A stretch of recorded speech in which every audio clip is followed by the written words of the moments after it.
While many people think of the internet as Wi-Fi, it's actually just a final bridge between your device and the actual internet connection you're using. Whether that's copper-based DSL, fiber, satellite, or smoke signals.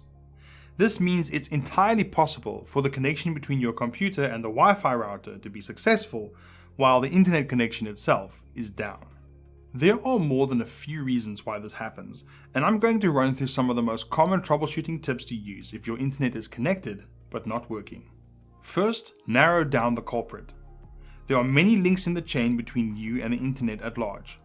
If any one of them aren't working properly, then you're likely to be cut off from the net, which makes it pretty important to work out where exactly the issue is.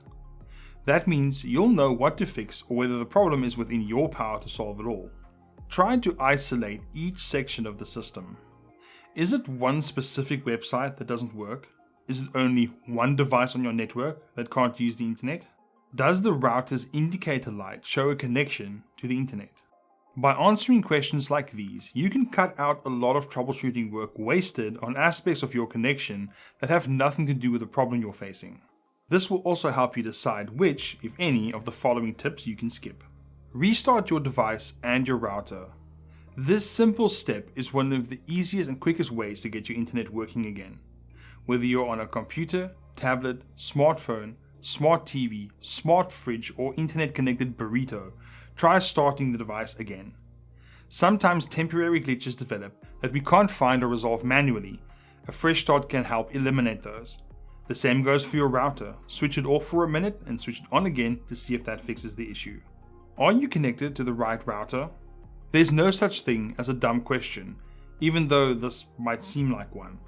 Just double check that you're connected to the Wi-Fi connection you think you are. For example, you may have accidentally connected to a mobile hotspot you forgot to turn off. Another common issue happens with dual-band routers, which offer a 2.4 GHz and 5 GHz Wi-Fi network under two separate names. 5 GHz Wi-Fi isn't great at long-distance transmission, especially through walls. If your device fails to switch over to the 2.4 GHz network when the signal drops, you won't have a working internet connection. So change to the 2.4 GHz network manually to resolve this. Do you have enough signal strength regardless of the network frequency? If your internet connection starts working again when you move closer to the router, consider using a Wi-Fi extender or repeater of some sort. Switch between Wi-Fi and Ethernet. If Wi-Fi isn't working properly, but a direct Ethernet cable connection does, that's a sign it's a Wi-Fi related issue. If all devices struggle over Wi-Fi, look for general problems and refer back to the previous tips on resetting your router.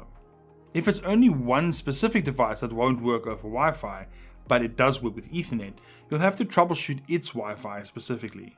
For more advanced troubleshooting tips, check out the article linked in the description below.